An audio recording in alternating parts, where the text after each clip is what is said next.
This year's Dracula doesn't disappoint. He's got the hair, the castle, and a laugh that sounds like it's been marinating in a coffin for 400 years. You are very funny. But here's the real question. Why does Dracula even exist as a character in the first place? Because the truth is way creepier than you think. Before we get into the real history, some quick highlights. What's new in Dracula 2026? Pet gargoyles doing Dracula's bidding? A human pyramid made of nuns? Or just a lusty volcano? You decide. Mina is now the reincarnated Princess Elisabetta, Vlad's long-lost love. And honestly, it's weird, it's creative, it's very Luc Besson. Speaking of, Dracula is directed by Luc Besson, the man who brought us The Fifth Element, Lucy, and Valerian and the City of a Thousand Planets, just to name a few. So yeah, visually wild was guaranteed. But hold that thought, because the real story behind Dracula is, in some ways, creepier than a shriveled aristocratic bloodsucker. Before Dracula, before novels, before Hollywood, there were cases, real graves, real bodies, real fear. In Eastern Europe, people believed the dead were coming back.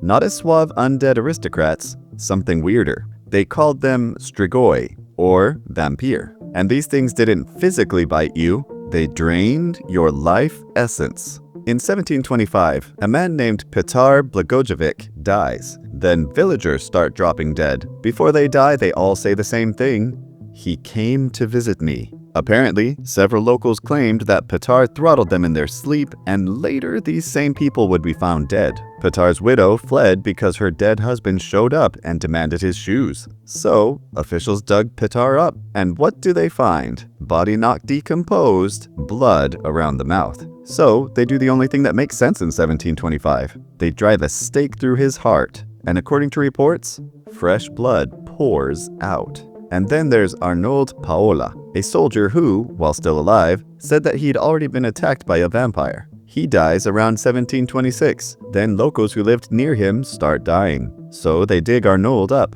An official 1732 report says the body was found undecayed. Fresh blood flowed from the mouth and ears. This wasn't folklore. This was written by military doctors. What was actually happening in cases like that of Petar and Arnold? A lot of what was seen as supernatural in the 1700s cases can now be explained as stages of natural decomposition. Bodies bloat, making them look bigger. Later, skin shrinks, hair and nails look longer. Blood pools at the orifices, with blood appearing around the mouth, nose, ears, etc. But back then, people interpreted these phenomena as the body was feeding, the body was growing, the body was alive. Then fear filled in the blanks. So that's where vampires came from. More than likely, villagers were experiencing waves of illnesses as these diseases made their way around Europe. And their vampires, or strigoi, it was less Bela Lugosi and more the witches from Hocus Pocus, sucking the life energy out of everything around them. But Dracula, that name came from someone very real.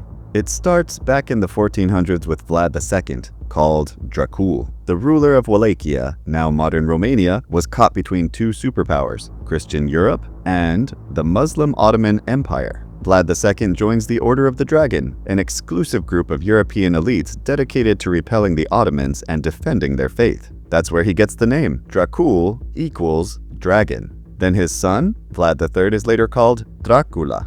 Dracula equals son of the dragon. But Vlad II wasn't some fearless hero. He was trying to survive, so he made a brutal decision. He sent his own sons, including young Vlad III, to live with the Ottomans as hostages. That's not legend, that's real. Now imagine you grow up like that, hostage, surrounded by enemies. Then you come home to this: your father murdered, your brother blinded and buried alive, allegedly, your throne stolen. That was the beginning of Vlad the Impaler. So when Vlad returned to power, he didn't just rule, he made sure no one would dare to ever think of trying that again. Imagine it, an invading Ottoman army enters Vlad III's land and finds a forest of impaled bodies. Thousands, not hidden, displayed. It wasn't cruelty for fun, it was a message: turn around. And according to legend, they did. Now, fast forward a few hundred years, and someone finds that name. Bram Stoker is writing a novel in 1897. He finds the name Dracula, and that's all he needs. He doesn't copy the history, he borrows the feeling: blood, fear, a dark reputation, mystery, and turns it into a vampire. Alright, back to Dracula 2026 because we need to talk about some things. Quick wins, mouse juice at dinner. Hilarious, but come on Vlad, drink out of that cup like a big boy. Don't just stick your fingers in it. 400 years and no table manners. The vampiress Maria, stealing scenes with sheer talent for acting the oddball, maybe a little too well. Do you think she's normal in real life? Plot holes. Olé! Elisabetta falling for Vlad III? Dude looked better undead. Pasty clammy has never been in. Bear traps, visible on top of snow? Guys, come on, everyone could see them. Reincarnation in a Christian framework? That's not how that works. You're mixing Hinduism into a God versus the devil story. It simply doesn't fit. And you are? Vlad II. Wrong Dracula. Vlad II is not Dracula. Vlad III is. We went over this a moment ago. Perfume so powerful that it makes everyone dance. Except the one person Vlad actually wanted it to work on? Can't enter uninvited, got it. But Dracula can still enter and overpower a whole convent? Seems like a stretch. Vlad couldn't figure out how to die, but the priest later got it done in one go. Also, Vlad wanted to end his miserable existence, tried many times and failed, but then dedicated way more time and energy into making a magical cologne? Priorities, Vlad. Priorities. So why do vampires still work for audiences today? Because they represent something deeper. Power without limits. Life without death. Desire without consequence.